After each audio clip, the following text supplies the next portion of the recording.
Hello friends, welcome back to my YouTube channel study our life. तो अभी आप देख रहे हैं भारत की सभी प्रतियोगिता परीक्षा के लिए एनसीईआरटी का 360 डिग्री बुक, जो कि पॉलिटी का है और ये क्लास 6 से लेकर 12 तक का है। और ये जो बुक है आपका द ऑफिसर एकेडमी वाले जो सर हैं, आप सभी को इनका जो है इंट्रोडक्शन देने का नीड भी नहीं है, चेहरा इनकी पहचान है। तो ये है शशि शरण सर, जिनका बुक काफ़ी ही अभी ज़्यादा मार्केट में जो है वो चल रहा है और यहाँ से काफ़ी क्वेश्चन आपको एग्जाम में देखने को मिला भी है।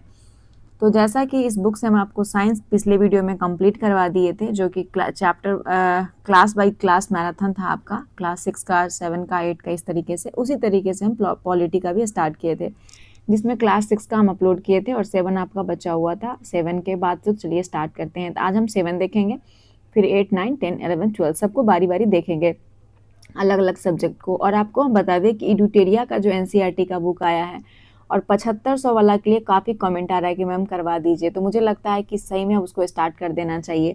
और बीच में मैं लूसेंट को भी आप लोगों को रोक के रखी हुई हूँ, लूसेंट जो कि आपका बायो का वीडियो बचा हुआ था और इकोनॉमिक्स का, तो उसका भी गाइज बहुत जल्दी हम अपलोड कर देंगे। उसका भी वीडियो बायोलॉजी का जो है चैप्टर 3 से मुझे बनाना है, बाकी 2 तक कंप्लीट हो चुका है। तो थोड़ा सा वक्त दे, हम सारे वीडियो को एक एक करके कंप्लीट करवा देंगे। इससे पहले हम एडुटेरिया का बिहार स्पेशल का जो दोनों बुक था वो कंप्लीट करवा दिए हैं, आप लोग देख सकते हैं। पीडीएफ भी हम टेलीग्राम चैनल पे अपलोड कर देते हैं, और जो भी बुक हम कंप्लीट करते हैं ना, उसके 1-2 दिन बाद जो है हम आपका पीडीएफ अपलोड कर देते हैं अपने टेलीग्राम चैनल पे।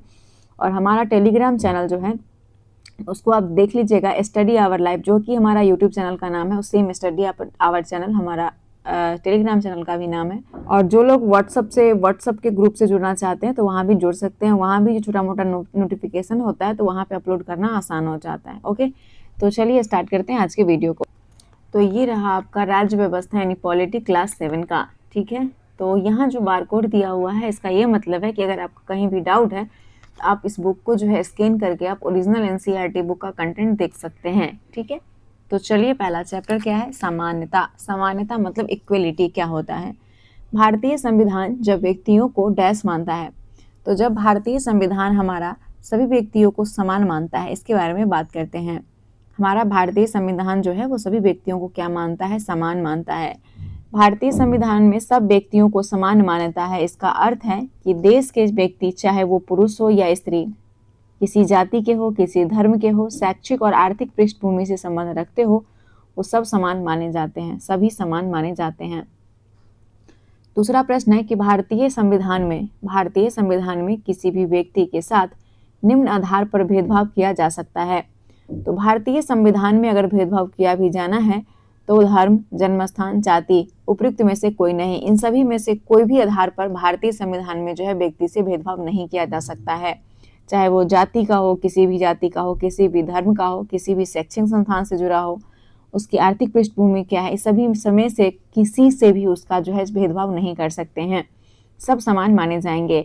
लेकिन अगर इसके बाद भी अगर हम यह नहीं समझ सकते कि असमानता खत्म हो गई या खत्म नहीं हुई है, लेकिन फिर भी हम कम से कम भारतीय संविधान में सब व्यक्तियों को समानता के सिद्धांत को मान्य किया गया है, जहाँ पहले भेदभाव और दुर्व्यवहार से लोगों की रक्षा करने के लिए कोई कानून नहीं था, पहले नहीं था। और अब अनेक कानून लोगों के समान तथा उनके साथ समानता के व्यवहार को सुनिश्चित करने के लिए मौजूद है। और भारतीय संविधान के पिता डॉक्टर भीमराव अंबेडकर को कहा गया, क्योंकि उन्होंने जो है छुआछूत की वजह से बहुत सर्वाइव किया था, है ना। तीसरा नंबर प्रश्न है समानता यानी इक्वलिटी को स्थापित करने के लिए संविधान में निम्न में कौन प्रावधान नहीं किए गए? इस बात को ध्यान दीजिएगा, कौन सा प्रावधान नहीं किया गया? पहला, कानून की दृष्टि में हर व्यक्ति, मतलब कानून की नज़र में हर व्यक्ति समान है। इसका मतलब ये है, इसका तात्पर्य ये है कि हर व्यक्ति को देश के राष्ट्रपति से लेकर कांता जैसे घरेलू काम की नौकरी करने वाली महिला तक सभी को एक ही कानून का पालन करना है। ऐसा थोड़ी है कि राष्ट्रपति के लिए अलग कानून है, हमारे लिए अलग कानून है, नहीं, सबके लिए समान कानून है। हर व्यक्ति सार्वजनिक स्थान पर जा सकता है, जिनमें खेल के मैदान, होटल, दुकान और बाजार आदि सम्मिलित हैं। सब लोग सार्वजनिक कुएं, सड़क और नहाने के घाटों का उपयोग नहीं कर सकता। प्रयोग करने के लिए विशेष लोग से अनुमति लेना होता है। अस्पृश्यता का पूर्ण रूप से उन्मूलन कर दिया गया। अस्पृश्यता मतलब छुआछूत का पूर्ण रूप से जो है खत्म कर दिया गया। तो इसमें से जो गलत कथन है वो आपका सी है। कि सभी लोग सार्वजनिक कुआं, सड़क और नहाने के घाट का उपयोग नहीं कर सकते। बिल्कुल क्यों नहीं कर सकते? ऐसा क्या है जो नहीं कर सकते? कर ही सकते हैं। प्रयोग करने के लिए विशेष लोग से अनुमति लेनी पड़ेगी? बिल्कुल नहीं, ऐसा कुछ भी नहीं है। तो सी आपका गलत है, बाकी सभी सही है। समानता को स्थापित करने के लिए, समानता को स्थापित करने के लिए संविधान में जो प्रावधान है उनमें से कुछ निम्नलिखित हैं। प्रथम, कानून की दृष्टि में हर व्यक्ति समान है। इसका तात्पर्य यह है कि हर व्यक्ति को देश के राष्ट्रपति से लेकर जैसे घरेलू काम करने के बाद नौकरानी तक के लिए, चाहे वो महिला हो या पुरुष, सभी को एक ही जैसा कानून का पालन करना है। दूसरी किसी कांता भी व्यक्ति के साथ उनके धर्म, जाति, वंश, जन्म स्थान से इनकार कर देता है। वह मानता है कि उसके काम की भी गरिमा है और उसे उसका भुगतान आदर के साथ किया जाना चाहिए और उसके स्त्री या पुरुष होने के आधार पर भेदभाव नहीं किया जा सकता। तीसरा, हर व्यक्ति सार्वजनिक स्थान पर जा सकता है, जिनमें खेल के मैदान हो गया, होटल, दुकान, बाजार, ये सभी सम्मिलित है। जब लोग सार्वजनिकाओं, सड़कों और नहानों के घाटे का उपयोग कर सकते हैं। चौथा, अस्पृश्यताओं का उन्मूलन कर दिया गया। अस्पृश्यता मतलब छुआछूत का समाप्त कर दिया गया। तो ये सभी स्टेटमेंट सही है तीसरा को छोड़कर। चौथा है, शासन ने संविधान द्वारा मान्य किए गए समानता के अधिकार को निम्न में से किस तरह से लागू किया था?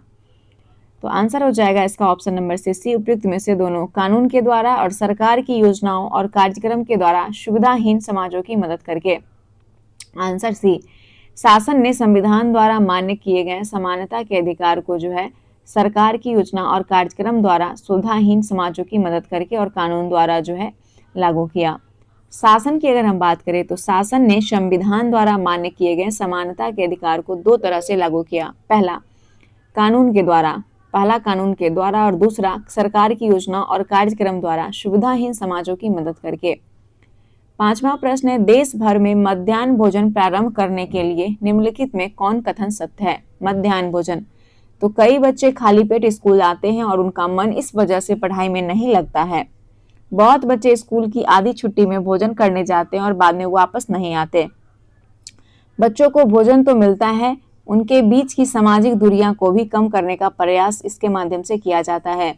ये बहुत बड़ा सवाल है, तो आंसर हो जाएगा डी, उपयुक्त में से सभी। ये सभी कारण हैं।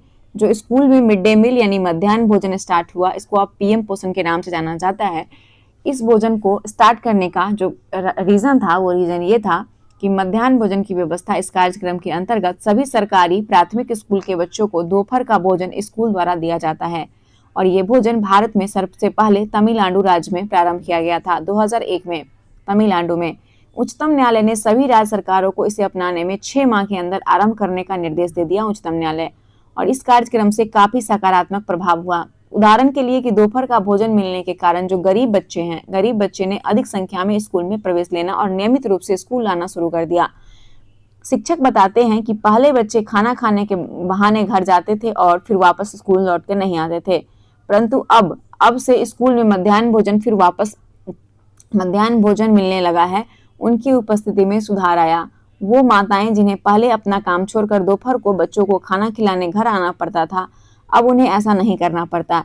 इस कार्यक्रम से जातिगत पूर्वाग्रहों को कम करने में भी सहायता मिली, क्योंकि स्कूल में सभी जातियों के बच्चे साथ साथ भोजन करते हैं और कुछ स्थान पर तो भोजन पकाने के लिए दलित महिलाओं को काम पर रखा गया। मध्याह्न भोजन कार्यक्रम ने निर्धन विद्यार्थी की भूख मिटाने में भी सहायता किया, जो प्रायः खाली पेट स्कूल आते थे और इस कारण पढ़ाई पर ध्यान केंद्रित नहीं कर पाते थे। अगला है मध्याह्न भोजन योजना। मध्याह्न भोजन योजना भारत के किस राज्य में सबसे पहले लागू हुआ था? तो तमिलनाडु में। मध्याह्न भोजन की अगर हम बात करें तो ये जो कार्यक्रम है, इसके अंतर्गत सभी सरकारी प्राथमिक स्कूल के बच्चों को दोपहर का भोजन स्कूल द्वारा दिया जाता है और ये योजना भारत में सबसे पहले तमिलनाडु राज्य में प्रारंभ किया गया था और 2001 में उच्चतम न्यायालय ने सभी राज्य सरकार को इसे अपने स्कूल में 6 माह के अंदर आरंभ करने का निर्देश दिया था। अगला है, कितने ईस्वी में उच्चतम न्यायालय ने सभी राज्य सरकारों को मध्याह्न भोजन की व्यवस्था करने अपने स्कूल में 6 माह के अंदर आरंभ करने का निर्देश दिया? तो 2001 में। कब? 2001 में। ठीक है, इसका एक्सप्लेनेशन सेम ही इसलिए स्किप कर दिए। मध्याह्न भोजन योजना निम्नलिखित में कौन सा सकारात्मक प्रभाव हुआ? तो इससे प्रभाव पड़ा है कि जो इस दोपहर का भोजन है वो मिलने लगा और गरीब बच्चे अधिक संख्या में स्कूल में एडमिशन लेना शुरू कर दिए क्योंकि उन्हें भोजन मिलने लगा। इस योजना के चलते बच्चे ने नियमित रूप से स्कूल जाना भी शुरू कर दिया। ये दोनों हो जाएगा। मध्याह्न भोजन के तहत ये जो योजना है इसको उच्चतम न्यायालय ने लागू करने के लिए आदेश दिया था 2001 में कि 6 महीना के अंदर इसे लागू किया जाए हर राज्य के स्कूल में, ठीक है। और सबसे पहले इसे तमिलनाडु ने शुरू किया था। इस योजना का प्रभाव ये पड़ा कि दोपहर का भोजन मिलने के कारण गरीब बच्चे ने अधिक संख्या में स्कूल में प्रवेश लेना और नियमित रूप से स्कूल जाना शुरू कर दिया था। रोजा पार्क्स एक डैश महिला थी। रोजा पार्क्स एक डैश महिला थी। तो रोजा पार्क की अगर हम बात करें तो रोजा पार्क्स जो थी यह एक आपका अफ्रीकी अमेरिकन महिला थी। अफ्रीकी अमेरिकन, ऑप्शन नंबर सी। इसके बारे में अगर हम बात करें यहाँ पे देखिएगा तो रोजा पार्क्स 1913 से 2005 एक अफ्रीकी अमेरिकन महिला थी। 1 दिसंबर 1955 को दिन भर काम करके थक जाने के बाद बस में उन्होंने अपनी सीट पर एक गोरे व्यक्ति को देने से मना कर दिया था। अफ्रीकी अमेरिकन महिला थी। 1 दिसंबर 1955 को दिन भर काम करके थक जाने के बाद बस में उन्होंने अपनी सीट एक गोरे व्यक्ति को देने से मना कर दिया था। जहां डैश होगा वहां समानता अनिवार्य रूप से होगी। तो जहां पे याद रखिएगा कि जहां पे लोकतंत्र होगा वहां समानता अनिवार्य रूप से होगी। शायद आप सोच रहे होंगे कि क्या भारतीय लोकतंत्र ही ऐसा है जहां असमानता का अस्तित्व है और जहां समानता के लिए संघर्ष जारी है। सच तो ये है कि संसार के अधिकांश लोकतांत्रिक देश में समानता के मुद्दे पर विशेष रूप से संघर्ष हो रहा है। उदाहरण के तौर पे संयुक्त राज्य अमेरिका में अफ्रीकी अमेरिकन लोग जिनके पूर्वज गुलाम थे और अफ्रीका से लाए गए थे, वो आज भी अपना जीवन को मुख्य रूप से असमान बताते हैं। जबकि 1950 के अंतिम दशक में अफ्रीकी अमेरिकनों को समान अधिकार दिलाने के लिए आंदोलन हुआ था 1950 में। अगला सवाल है कि निम्नलिखित में से किसके इनकार से अफ्रीकी अमेरिकनों के साथ असमानताओं को लेकर एक विशाल आंदोलन प्रारंभ हो गया, जो नागरिक अधिकार आंदोलन यानी सिविल राइट्स मूवमेंट कहलाया। तो वो हो जाएगा आपका इसमें से ऑप्शन नंबर सी, रोजा पार्क्स। 1913 से 2005 यह एक अफ्रीकन अमेरिकन महिला थी जो 1 दिसंबर 1955 को दिन भर काम करके थक जाने के बाद बस में उसने अपनी सीट एक गोरे व्यक्ति को देने से मना कर दिया। उस दिन उनके इनकार से अफ्रीकी अमेरिकनों के साथ असमानता को लेकर एक विशाल आंदोलन प्रारंभ हो गया, जो नागरिक अधिकार आंदोलन यानी सिविल राइट्स मूवमेंट कहलाया। 1964 के नागरिक अधिकार अधिनियम ने नस्ल, धर्म और राष्ट्रीय मूल के आधार पर भेदभाव का निषेध कर दिया था 1964 में। क्वेश्चन नंबर 12 में है कि नागरिक अधिकार आंदोलन द्वारा अमेरिका में कब से नस्ल, धर्म और राष्ट्रीय मूल के आधार पर भेदभाव को निषेध कर दिया गया। आंसर हो जाएगा आपका 1964। अफ्रीकी अमेरिकन के साथ असमानता को लेकर एक विशाल आंदोलन प्रारंभ हो गया, जो नागरिक अधिकार आंदोलन यानी सिविल राइट्स मूवमेंट कहलाया। 1964 के नागरिक अधिकार अधिनियम ने नस्ल, धर्म और राष्ट्रीय मूल के आधार पर भेदभाव निषेध कर दिया। अब आता है कि सार्वभौमिक वयस्क मताधिकार से क्या तात्पर्य है। सार्वभौमिक, जब लोकतंत्र में केवल 18 वर्ष के नागरिक को वोट देने का अधिकार होता है। जब लोकतंत्र में 18 वर्ष और उससे अधिक आयु के नागरिक को वोट देने का अधिकार होता है। जब लोकतंत्र में केवल 18 वर्ष से कम नागरिक को वोट देने का अधिकार होता है। तो इसमें से आंसर आपका हो जाएगा ऑप्शन नंबर बी, जब लोकतंत्र में 18 वर्ष एवं उससे अधिक आयु के नागरिक को वोट देने का अधिकार होता है। सार्वभौमिक वयस्क मताधिकार इसी को बोलते हैं कि जब कोई व्यक्ति 18 वर्ष या उससे अधिक का हो जाता है तो उसे वोट डालने का अधिकार है। सार्वभौमिक वयस्क मताधिकार ये लोकतंत्रीय समाज का अत्यंत महत्वपूर्ण पहलू है। इसका मतलब है कि सभी वयस्क मतलब 18 वर्ष और उससे अधिक आयु के नागरिक को वोट देने का अधिकार है, चाहे उनकी सामाजिक या आर्थिक पृष्ठभूमि कुछ भी हो। 14 नंबर प्रश्न है 1950 ईस्वी में समानता के लिए किस देश में हुए संघर्ष को नागरिक अधिकार आंदोलन यानी सिविल राइट्स मूवमेंट के नाम से जानते हैं। तो वो है आपका अमेरिका। नागरिक अधिकार की अगर हम बात करें तो नागरिक अधिकार आंदोलन एक आंदोलन है जो अमेरिका में 1950 के दशक में अंत में प्रारंभ हुआ था, 1950 के दशक के अंत में, जिसमें अफ्रीकी अमेरिकन लोगों ने नस्लगत भेदभाव को समाप्त करने और समान अधिकार की मांग की थी। क्वेश्चन नंबर 15, देश की जनता और सरकार द्वारा पालन किए जाने वाले नियमों और अधिनियमों को निम्नलिखित में से किसमें निरूपित किया जाता है। तो ये संविधान संविधान की अगर हम बात करें तो यह एक दस्तावेज है जिसमें देश के जनता और सरकार द्वारा पालन किए जाने वाले नियम और अधिनियम को निरूपित किया जाता है संविधान में। चैप्टर 2 जिसका नाम है स्वास्थ्य में सरकार की भूमिका। हमारे देश में स्वास्थ्य सेवाओं को निम्नलिखित में कौन से वर्गों में बांट सकते हैं स्वास्थ्य को? तो स्वास्थ्य की बात करें तो सार्वजनिक स्वास्थ्य सेवाएं और निजी स्वास्थ्य सेवाएं यानी प्राइवेट और गवर्नमेंट दोनों में। आंसर सी हो जाएगा। हम स्वास्थ्य सेवा को दो मोटे वर्गों में बांट सकते हैं, सार्वजनिक स्वास्थ्य सेवा और निजी। अगला प्रश्न है कि ओपीडी का पूर्ण रूप क्या होता है? ओपीडी आप शब्द सुने होंगे, इसका मतलब होता है out patient department, option number C. यहाँ पे दिया है कि ओपीडी यह जो होता है आउट पेशेंट डिपार्टमेंट, यहाँ बाह्य रोगी विभाग का संक्षिप्त रूप है। अस्पताल में किसी विशेष वार्ड में भर्ती होने से पहले रोगी ओपीडी में जाते हैं। तीसरा, वो सेवा व कार्य जो देश के सब लोगों के लिए है और मुख्य रूप से सरकार द्वारा आयोजित किया जाता है, वो सेवा क्या कहलाता है? तो उसे सार्वजनिक कहते हैं। सार्वजनिक का मतलब हो गया कि वो सेवा या कार्य जो देश के सब लोगों के लिए और मुख्य रूप से सरकार द्वारा आयोजित किया जाता है। इसमें स्कूल, अस्पताल, टेलीफोन सेवाएं आदि शामिल हैं। लोग इन सेवाओं की मांग कर सकते हैं और यदि संस्थाएं ठीक से काम नहीं करती है तो इन पर सवाल उठा सकते हैं। तो ये सार्वजनिक सेवाएं हो जाती है। चौथा है कि वो बीमारियां जो एक व्यक्ति से दूसरे व्यक्तियों को कई माध्यम से संचारित हो जाती हैं डैश कहलाती है, तो उसे कहते हैं संचारणीय बीमारी। संचारणीय बीमारी एक से दूसरे में फैलता है। संचारणीय बीमारी वो बीमारियां हैं जो एक व्यक्ति से दूसरे व्यक्तियों के माध्यम से संचारित हो जाता है, जैसे पानी, भोजन, हवा इत्यादि के माध्यम से। 1996 में केरल सरकार ने राज्य में कुछ महत्वपूर्ण परिवर्तन करते हुए राज्य के पूरे बजट का कितना % पंचायतों को दे दिया? तो राज्य का लगभग 40% पूरे पंचायत को दे दिया। 1966 में केरल सरकार ने राज्य में कुछ महत्वपूर्ण परिवर्तन किए और राज्य के पूरे बजट का जो 40% था वो पंचायत को दे दिया। इससे पंचायत अपनी आवश्यकता का योजनाबद्ध कर उनकी पूर्ति कर सकती थी और इससे जो गांव के लोग थे, गांव के लिए पीने का पानी, आहार मतलब भोजन, औरत के विकास, उनकी शिक्षा आदि के लिए उचित व्यवस्था जो है सुनिश्चित करना जो है वो संभव हो पाया था। मध्य अमेरिका का सबसे स्वस्थ देश निम्नलिखित में से किसे माना जाता है? तो मध्य अमेरिका का सबसे स्वस्थ देश है वो कोस्टारिका है। कौन है? कोस्टारिका। अगर हम बात करते हैं कोस्टारिका का, तो कोस्टारिका को मध्य अमेरिका का सबसे स्वस्थ देश माना जाता है। इसका मुख्य कारण उनके संविधान में निहित है। कई वर्ष पहले कोस्टारिका ने एक बहुत महत्वपूर्ण निर्णय लिया था कि वो देश में सेना नहीं रखेंगे।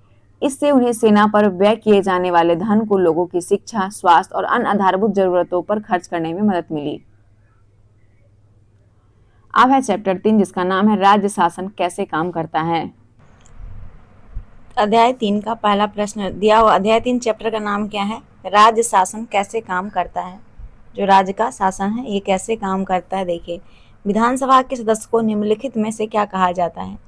तो जो विधानसभा के सदस्य होते हैं उसे कहा जाता है आपका विधायक। क्या कहते हैं? विधायक। विधानसभा के सदस्य विधायक कहलाते हैं। अब शायद जिलाधीश, चिकित्सा अधिकारी जैसे अधिकारी के नाम से परिचित भी होंगे, है ना। विधानसभा के सदस्य को विधायिका यानी एमएलए कहा जाता है। MLA member of legislative assembly का संक्षिप्त रूप है। अब आता है कि एमएलए का पूर्ण रूप क्या है यानी फुल फॉर्म। तो इसका full form member of legislative assembly, MLA का। विधानसभा के सदस्य विधायक यानी एमएलए कहा जाता है। इसका फुल फॉर्म है member of legislative assembly. MLA का चुनाव जीतकर कोई व्यक्ति किसका सदस्य बन सकता है? अगर एमएलए का चुनाव कोई व्यक्ति जीतता है तो वो विधानसभा का सदस्य बनेगा। किसका? विधानसभा का, है ना। फिर भी वो लेजिस्लेटिव असेंबली मेंबर यानी विधानसभा के सदस्य बन जाते हैं और सरकार बनाते हैं। इस प्रकार से हम कह सकते हैं कि विधायक जनता का प्रतिनिधित्व करता है। जो विधायक होता है वो जनता का प्रतिनिधित्व करता है। अगला प्रश्न है कि हर निर्वाचन क्षेत्र से जनता डैश का प्रतिनिधि चुनती है। तो हर निर्वाचन क्षेत्र से जो जनता है वो एक प्रतिनिधि चुनती है हर निर्वाचन क्षेत्र से। भारत के हर राज्य में एक विधानसभा है। हर राज्य कई निर्वाचन क्षेत्रों में बटा हुआ है। हिमाचल प्रदेश में 68 निर्वाचन क्षेत्र है। हिमाचल प्रदेश में हर निर्वाचन क्षेत्र से जनता एक प्रतिनिधि चुनती है जो विधानसभा का सदस्य यानी विधायक बन जाता है। आपने ध्यान दिया होगा कि चुनाव में लोग अलग अलग पार्टियों के नाम से खड़े होते हैं, इसीलिए ये विधायक अलग अलग राजनीतिक दलों के होते हैं। अगला है कि जिस राजनीतिक दल के विधायक आधे से अधिक निर्वाचन क्षेत्र में जीत जाते हैं, राज्य में उस दल को डैश माना जाता है। तो राज्य में उसे कहा जाता है बहुमत। जिस राजनीतिक दल के विधायक आधे से अधिक निर्वाचन क्षेत्र में जीत जाते हैं, राज्य में उस दल को जो है कहा बहुमत माना जाता है। क्या माना जाता है? बहुमत माना जाता है। जिस राजनीतिक दल के विधायक आधे से अधिक निर्वाचन क्षेत्र में जीत जाते हैं, राज्य में उस दल को बहुमत माना जाता है। बहुमत प्राप्त करने वाले राजनीतिक दल को सत्ता पक्ष और अन्य सबको विरोधी पक्ष वाला कहा जाता है। उदाहरण के लिए हिमाचल प्रदेश। हिमाचल प्रदेश की विधानसभा में विधायकों के 68 निर्वाचन क्षेत्र हैं। जो दल अल्पमत में होते हैं डैश कहलाते हैं, तो उसे कहते हैं विरोधी पक्ष। जो दल अल्पमत में होते हैं उसे विरोधी पक्ष कहते हैं। बहुमत प्राप्त करने वाले राजनीतिक दल को सत्ता पक्ष और अन्य सबको विरोधी पक्ष कहा जाता है। विधानसभा चुनाव के बाद सत्ताधारी दल के विधायक अपने नेता का चुनाव करते हैं, जो डैश बनता है, तो वो बनता है आपका मुख्यमंत्री। विधानसभा चुनाव के बाद सत्ताधारी दल के विधायक अपने नेता का चुनाव प्रतिनिधित्व करते हैं, वो मुख्यमंत्री बनता है। चुनाव के बाद जो सत्ताधारी दल के विधायक अपने नेता का चुनाव करते हैं, जो मुख्यमंत्री बनता है। उदाहरण के तौर पे भारतीय जनता पार्टी। भारतीय जनता पार्टी के विधायक ने श्री जयराम ठाकुर को अपना नेता चुना और वो मुख्यमंत्री बन गए। इसके बाद मुख्यमंत्री मंत्रियों का चयन करता है। चुनाव के बाद राज्य का राज्यपाल मुख्यमंत्री और अन्य मंत्रियों की नियुक्ति करता है। अगला है निम्नलिखित में कौन मंत्रियों का चयन करता है? तो मंत्रियों का चयन मुख्यमंत्री करता है। चुनाव के बाद सत्ताधारी दल के विधायक अपने नेता का चुनाव करते हैं, जो मुख्यमंत्री बनता है, और मुख्यमंत्री जो हैं वो अपने मंत्री का चुनाव करते हैं। मुख्यमंत्री और अन्य मंत्री की नियुक्ति निम्नलिखित में कौन करता है? तो राज्यपाल। चुनाव के बाद राज्य का जो राज्यपाल होता है, राज्य का राज्यपाल मुख्यमंत्री और अन्य मंत्रियों का नियुक्ति करता है। निम्नलिखित में किसका दायित्व शासन के विभिन्न विभागों एवं मंत्रालयों को चलाना है? तो उपयुक्त में दोनों, मुख्यमंत्री और मंत्री दोनों का। मंत्री और मुख्यमंत्री इन दोनों का दायित्व है कि शासन के विभिन्न विभाग और मंत्रालयों को चलाना। अगर हम बात करें मुख्यमंत्री और अन्य मंत्रियों का, तो इनका ये दायित्व बनता है कि वो शासन के विभिन्न विभाग और मंत्रालय को चलाए। 11 नंबर प्रश्न है, डैश ऐसा स्थान है, डैश ऐसा स्थान होता है जहां सभी विधायक, चाहे वो सत्ताधारी दल के हो अथवा विरोधी दल के, विभिन्न विषयों पर चर्चा करने के लिए एकत्रित होते हैं। तो वो है आपका विधानसभा। विधानसभा एक ऐसा स्थान है, विधानसभा एक ऐसा स्थान है जहां सभी विधायक, चाहे वो सत्ताधारी हो या विरोधी दल हो, यहाँ पे सभी एकत्रित होते हैं और सभी विषयों पर चर्चा करते हैं। अगला है 12 नंबर, डैश शब्द से तात्पर्य शासन के विभिन्न विभाग और मंत्रियों से होता है जो उनके प्रभारी हैं। तो वो होगा सरकार। सरकार शब्द का तात्पर्य शासन के विभिन्न विभाग और मंत्रियों से होता है जो उनके प्रभारी हैं। बात करते हैं हम सामान्य भाषा में सरकार शब्द का अर्थ है कि विभिन्न विभाग और मंत्रियों से होता है जो उन्हें प्रभारी हैं। इन सब का सामूहिक प्रमुख मुख्यमंत्री होता है। विभिन्न विभाग और मंत्रियों में जो प्रभारी होते हैं, उन सब का सामूहिक प्रमुख कौन होता है? तो उन सभी का सहायक प्रमुख मुख्यमंत्री होता है। विधायक सामूहिक रूप से सरकार के काम के लिए उत्तरदायी होता है। विधायक सामूहिक रूप से। सामान्य भाषा में सरकार शब्द से तात्पर्य शासन के विभिन्न विभाग और मंत्रियों से होता है जो उनके प्रभारी हैं। इन सब का सामूहिक प्रमुख मुख्यमंत्री होता है। 14 नंबर प्रश्न, सरकार का कार्यकारी हिस्सा डैश कहलाता है? तो उसे कार्यपालिका कहते हैं। सरकार का कार्यकारी हिस्सा कार्यपालिका कहलाता है। मायने में तो यही सरकार का कार्यकारी हिस्सा यानी कार्यपालिका कहलाता है। दूसरी तरफ सारे विधायक जो विधानसभा में एकत्र होते हैं विधायिका कहलाते हैं, और विधायिका के रूप में वो सरकार के कार्यकारी हिस्से को काम करने का अधिकार देते हैं और फिर उसके पास उसके काम की जांच करते हैं। जैसा कि आपने पाठ के प्रारंभ में देखा था, इन्हीं में कार्यपालिका का प्रमुख मुख्यमंत्री बनाया जाता है। अगला है सारे विधायक जो विधानसभा में एकत्र होते हैं डैश कहलाते हैं, तो उसे विधायिका कहते हैं। सारे विधायक जो विधानसभा में एकत्रित होते हैं उसे विधायिका कहते हैं। सारे विधायक जो विधानसभा में एकत्र होते हैं विधायिका कहलाते हैं। विधायिका के रूप में वो सरकार के कार्यकारी हिस्से को काम करने का अधिकार देता है और फिर उसके काम की जांच करता है। जैसा कि आपने पाठ के प्रारंभ में देखा, इन्हीं में से कार्यपालिका का प्रमुख मुख्यमंत्री बनाया जाता है। अगला प्रश्न है कि लोकतंत्र में निम्नलिखित में से किस माध्यम द्वारा लोग अपने विचार व्यक्त करते हैं और कार्रवाई करते हैं? तो वो है उपयुक्त में सभी, अखबार, विधानसभा में, टीवी चैनल में। लोकतंत्र में जो है लोकतंत्र में अखबार हो, टीवी चैनल हो, विधानसभा, सभी के माध्यम के द्वारा लोग अपने विचार व्यक्त करते हैं और उस पर कार्रवाई करते हैं। केवल विधानसभा ही नहीं बल्कि आप नियमित रूप से अखबार हो, टीवी चैनल हो और अन्य संगठन को सरकार के बारे में बातें करते देखते हैं। लोकतंत्र में अनेक माध्यम द्वारा लोग अपने विचार व्यक्त करते हैं और उन पर कार्रवाई भी करते हैं। अगला है सरकार के विभाग द्वारा जो कार्य किया जाता है उसे डैश द्वारा अनुमोदित या स्वीकृत कराया जाता है। तो वो विधायिका, सरकार के विभाग द्वारा जो कार्य किया जाता है उसे जो है विधायिका द्वारा अनुमोदित या स्वीकृत कराया जाता है। विभाग द्वारा जो भी कार्य किया जाता है उसे विधायिका द्वारा अनुमोदित या स्वीकृत कराया जाता है। अगला प्रश्न है लोकतंत्र में विधायकों का डैश होता है। तो लोकतंत्र में जो विधायक होता है उसका निर्वाचित होता है। लोकतंत्र में विधायक के रूप में जनता अपने प्रतिनिधि चुनती है और इस तरफ शासन मुख्यतः जनता का ही होता है। लोकतंत्र में मुख्यतः डैश का ही शासन होता है। तो जो लोकतंत्र होता है उसमें जनता का शासन होता है। लोकतंत्र में विधायक के रूप में जनता अपने प्रतिनिधि चुनती है और इस तरह से शासन मुख्यतः जनता का ही होता है। फिर भी सत्ता पक्ष के सदस्य सरकार बनाते हैं। कौन सत्ता पक्ष के सदस्य? सरकार निम्नलिखित में कौन कार्य कर सकती है? तो सरकार जो कार्य करेगी, सफाई और स्वास्थ्य सेवा के लिए कानून बनाने का निर्णय ले सकती है। यह भी सुनिश्चित कर सकती है कि हर ग्राम में एक स्वास्थ्य कर्मी की नियुक्ति हो। यह भी अनिवार्य कर सकती है कि शहरी क्षेत्र में पर्याप्त शौचालय की व्यवस्था हो। तो आंसर आपका डी हो जाएगा, सभी का सभी सही है। सरकार जो है वो सफाई और स्वास्थ्य सेवा के लिए नए कानून का भी निर्णय ले सकती है। उदाहरण के लिए अगर आप देखें तो वह कानून बनाकर हर नगर निगम के लिए अनिवार्य कर सकती है कि शहरी क्षेत्र में पर्याप्त शौचालय की व्यवस्था हो। और यह भी सुनिश्चित किया जा सकता है कि हर ग्राम में एक स्वास्थ्य कर्मी की नियुक्ति हो। किसी भी विषय पर कानून बनाने का ये कार्य प्रत्येक राज्य के विधानसभा द्वारा किया जाता है। इसके पश्चात विभिन्न शासकीय विभाग इन कानूनों का क्रियान्वयन करते हैं। अब है चैप्टर 4 जिसमें दिया है लड़के और लड़कियों के रूप में बड़ा होना। अध्याय 4 का नाम है तो समोआ द्वीप। समोआ द्वीप डैश के दक्षिण में स्थित छोटे छोटे द्वीप के समूह का ही एक भाग है। तो बात करें समोआ द्वीप के बारे में तो समोआ द्वीप प्रशांत महासागर के दक्षिण में स्थित छोटे छोटे द्वीपों के समूह का हिस्सा है।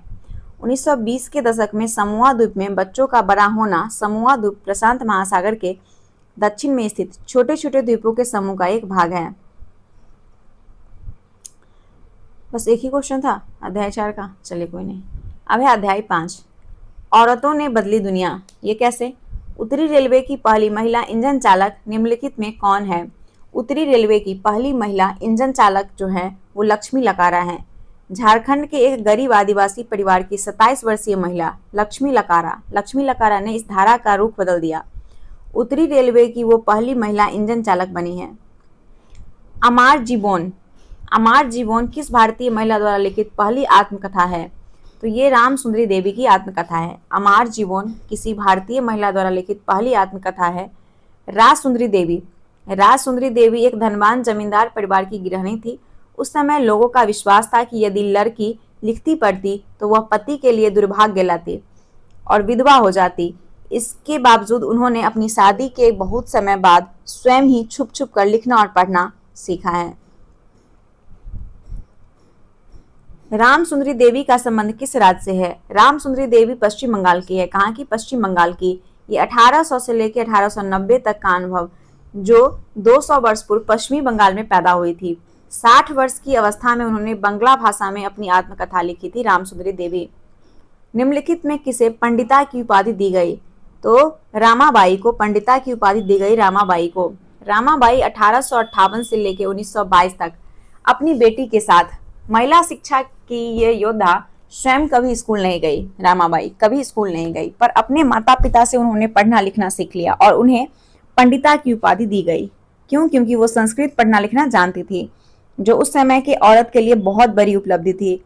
औरतों को तब तक ये ज्ञान अर्जित करने की अनुमति नहीं थी। उन्होंने 1898 में रामाबाई ने पुणे के पास खेरगांव में एक मिशन स्थापित किया जहां विधवा स्त्रियां और गरीब औरतों को पढ़ने लिखने तथा स्वतंत्र होने की शिक्षा दी जाती थी। अगला है कि भारत सरकार का प्रमुख अभियान बेटी बचाओ बेटी पढ़ाओ अभियान किस वर्ष शुरू हुआ था? तो ये 2014 में शुरू हुआ था। एनसीईआरटी के अनुसार 2014 में शुरू हुआ था बेटी बचाओ बेटी पढ़ाओ अभियान। निम्नलिखित में से कब कानून बना जिससे घर के अंदर शारीरिक और मानसिक हिंसा को भोग रही औरतों को कानूनी सुरक्षा दी जा सके?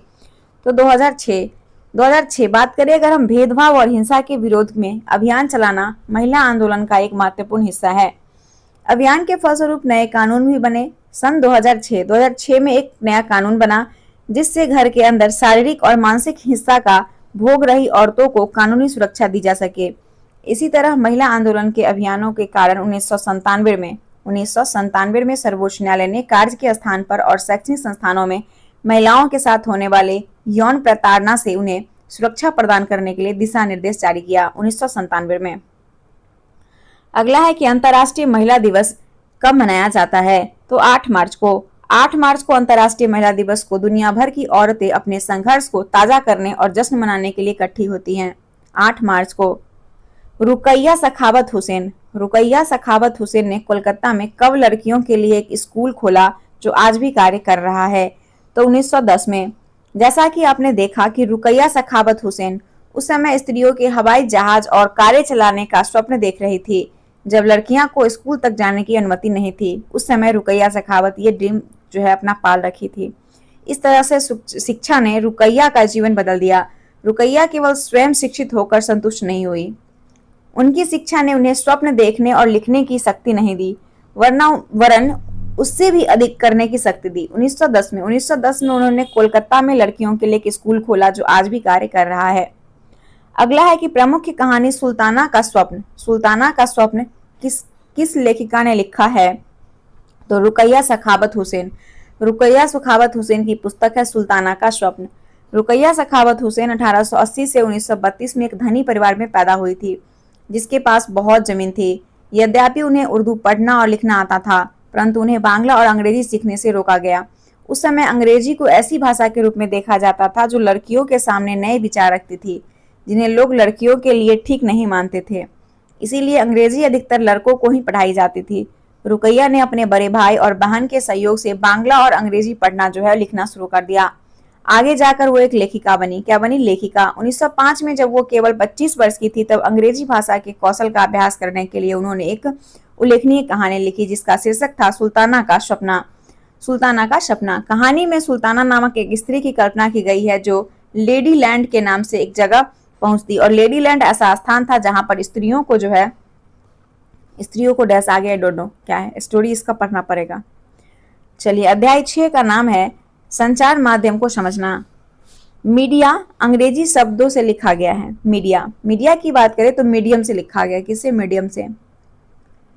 स्थानीय मेले की दुकान से लेकर टीवी के कार्यक्रम तक जो आप देखते हैं इन सब को संचार माध्यम यानी मीडिया कहा जाता है।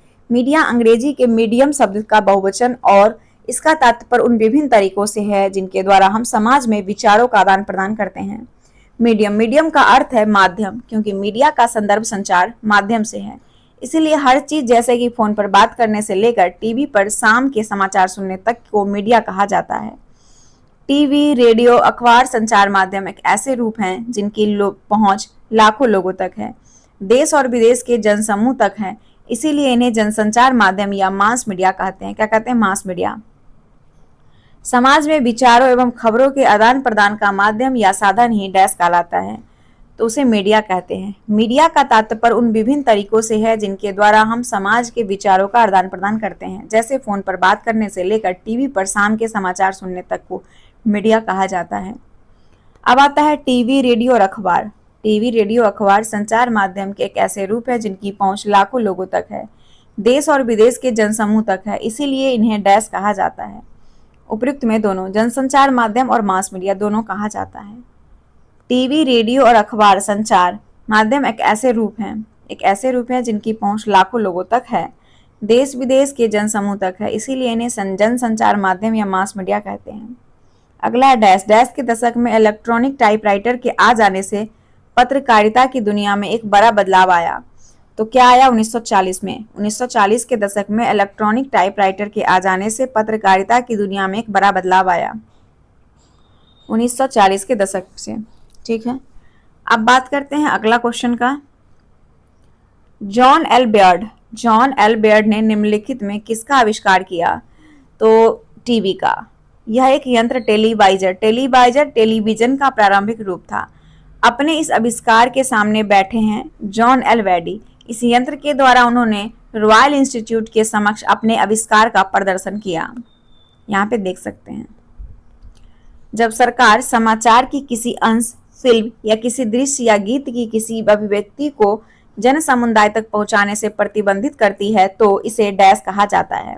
तो इसे सेंसरशिप कहते हैं। जब सरकार समाचार के किसी अंश, फिल्म के किसी दृश्य या गीत की किसी अभिव्यक्ति को जन समुदाय तक पहुंचाने से प्रतिबंधित करती है तो इसे सेंसरशिप कहा जाता है। भारत के इतिहास में ऐसे समय भी आए हैं जब सरकार ने संचार माध्यम के ऊपर सेंसर लगाया, और इसमें सबसे बुरा समय 1975 से 77 तक आपातकाल का था। 1975 से 77 तक। अगला है खबर लहरिया नामक समाचार पत्र का संबंध किस राज्य से है? लहरिया यूपी से है। खबर लहरिया नामक समाचार पत्र का संबंध यूपी के चित्रकूट जिले की 8 दलित महिलाओं के द्वारा हर 15 दिन में निकाला जाता था। स्थानीय बुंदेली भाषा में लिखित इस पाठ पृष्ठ के समाचार पत्र में दलित से संबंधित विषय, स्त्री के प्रति हिंसा, राजनीतिक भ्रष्टाचार से संबंधित रिपोर्ट होती थी। इस समाचार पत्र के पाठक हैं किसान, दुकानदार, पंचायत के सदस्य, स्कूल के शिक्षक, महिलाएं जिन्होंने अभी हाल ही में पढ़ना लिखना सीखा है। अब आता है कि उत्तर प्रदेश के किस जिले की 8 दलित महिला द्वारा हर 15 दिन में निकाला जाता था लहरिया नामक समाचार पत्र? तो चित्रकूट से। यूपी के चित्रकूट जिले से जो है 8 दलित महिला के द्वारा हर 15 दिन पर लहरिया नामक समाचार पत्र निकाला जाता था। अगला प्रश्न, लोगों की भागीदारी डैश को मजबूत करती है? तो लोगों की भागीदारी लोकतंत्र को मजबूत करती है। लोगों की भागीदारी। प्रजातंत्र की अगर हम बात करें तो प्रजातंत्र के नागरिक के रूप में हमारे जीवन में संचार माध्यम बहुत महत्वपूर्ण भूमिका निभाता है। संचार का माध्यम क्यों? क्योंकि जो संचार माध्यम है इसके द्वारा हम सरकार के कामों से संबंधित विषय के बारे में सुनते हैं, है ना। अगर मान लीजिए टीवी नहीं होता, पेपर नहीं होता, तो सरकार क्या क्या योजना बनाती है, सरकार क्या काम करती है, वैसे हम कैसे जानेंगे, है ना। लोकतंत्र जनता की भागीदारी पर आधारित शासन प्रणाली है लोकतंत्र। इसमें नागरिक चुनाव, जनसभा, पंचायत, विधानमंडल और विभिन्न आंदोलनों के माध्यम से शासन में भाग लेते हैं। अब है चैप्टर 7 जिसका नाम है हमारे आसपास के बाजार। अगला प्रश्न है पहला नंबर कि सप्ताह के एक निश्चित दिन और जगह पर लगने वाला डैश होता है? तो सप्ताह के एक निश्चित दिन और जगह पर लगने वाला साप्ताहिक बाजार होता है। साप्ताहिक बाजार ये नाम इसीलिए पड़ा क्योंकि ये सप्ताह के किसी एक निश्चित दिन लगता है। इस साप्ताहिक बाजार में रोज खुलने वाली पक्की दुकानें नहीं होती है। व्यापारी दिन में दुकान लगाते हैं और शाम होने पर उन्हें समेट लेते हैं। अगले दिन वो अपनी दुकान किसी और जगह पर लगाते हैं। देश भर में ऐसे हजारों बाजार लगते हैं और लोग इनमें अपनी रोजमर्रा की जरूरत की चीजों खरीदने आते हैं। हम अपनी आवश्यकता की पूर्ति के लिए जिस स्थान पर जाते हैं उस स्थान को क्या कहते हैं? तो उसे कहते हैं बाजार। हम अपनी आवश्यकता की पूर्ति के लिए जिस स्थान पर जाते हैं उसे हम कहते हैं बाजार। साप्ताहिक बाजार का निम्नलिखित में क्या फायदा होता है? तो जो साप्ताहिक बाजार होता है, अगर इसकी फायदा की अगर हम बात करें तो इस बाजार में जरूरत का सभी सामान जो है एक ही जगह पर आपको मिल जाएगा, पहला। दूसरा कि इस बाजार में एक ही तरह के सामान के लिए कई दुकान होती है जिनमें आपस में प्रतियोगिता भी होती है, जिससे कोई भी सामान सस्ती दामों पर मिल जाती है। तो आंसर आपका दोनों सही हो जाएगा, दोनों सही। साप्ताहिक बाजार का एक फायदा ये भी होता है कि जरूरत का सभी सामान एक ही जगह पर मिल जाता है। सबसे पहले सब्जी हो गया, कपड़ा, किराना का सामान से लेकर बर्तन तक के सभी चीज यहाँ उपलब्ध होती है। अलग अलग तरह के सामान के लिए अलग अलग क्षेत्र में जाने की जरूरत भी नहीं होती है। साप्ताहिक बाजार की अगर हम बात करें तो साप्ताहिक बाजार में एक ही तरह के सामानों के लिए कई दुकान होती है, जिसमें उनमें आपस में प्रतियोगिता भी होती है।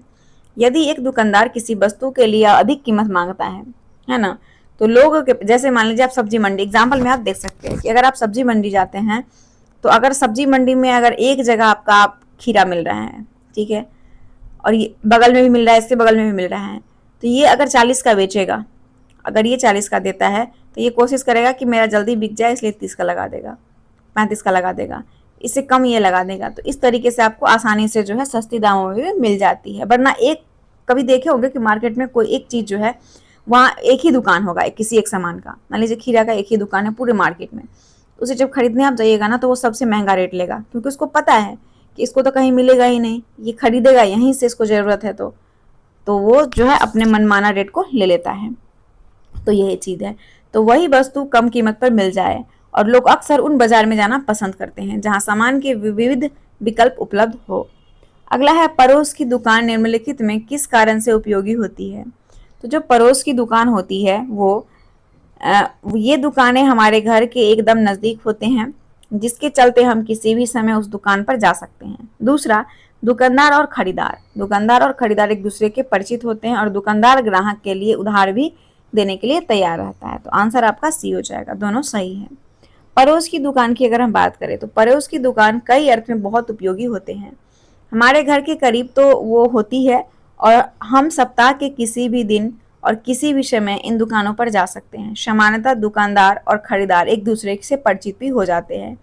दुकानदार ग्राहक के लिए उधार भी देने को तैयार होता है, यानी कि आज खरीदे। अगला है, शहरों में एक साथ कई तरह की दुकानें होती है जिन्हें लोग डैश कहते हैं। तो शहरों में एक साथ कई तरह की दुकानें होती है, उसे शॉपिंग कॉम्प्लेक्स कहते हैं। क्या कहते हैं? Shopping complex. हमने दो प्रकार के बाजार देखे, पहला साप्ताहिक और दूसरा पड़ोस की दुकान का बाजार।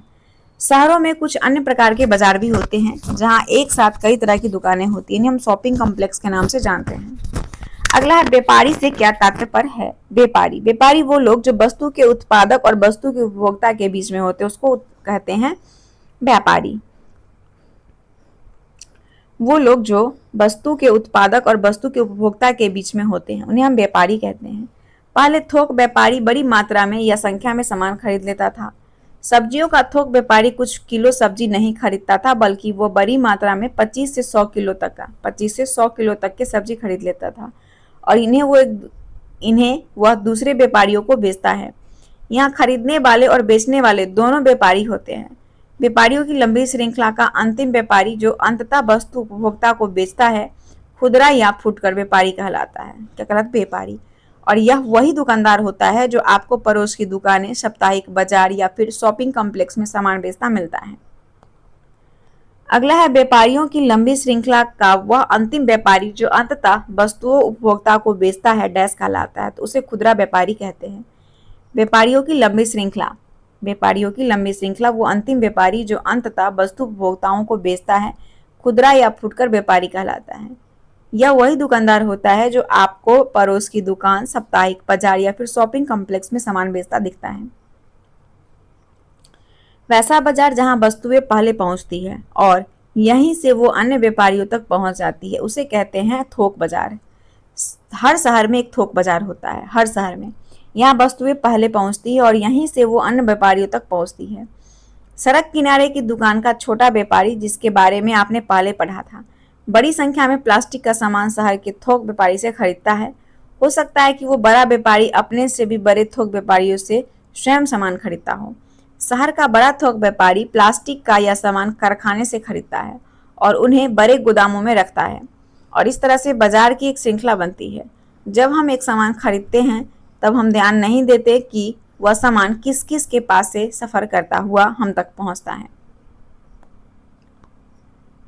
निम्नलिखित में कौन यह तय करती है कि हम किन बाजारों में खरीदार या दुकानदार हो सकते हैं। तो आर्थिक स्थिति। हमारी आर्थिक स्थिति ही यह तय करती है। हमारी आर्थिक स्थिति ही यह तय करती है कि हम किन बाजारों में खरीदार या दुकानदार हो सकते हैं। अब है चैप्टर 8, जिसका नाम है बाजार में एक कमी।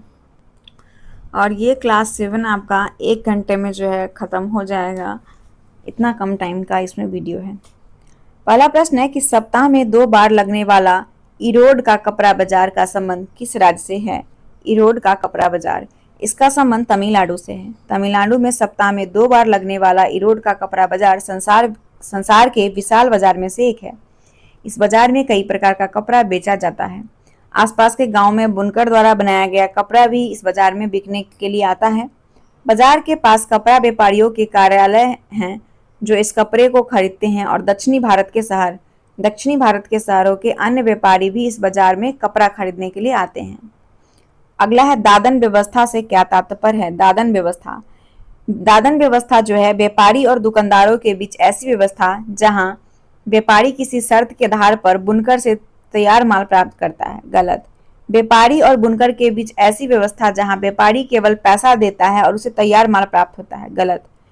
व्यापारी और बुनकरों के बीच ऐसी व्यवस्था जहां व्यापारी बुनकरों को सम्मिलित रूप से पैसा देकर माल प्राप्त करता है। गलत।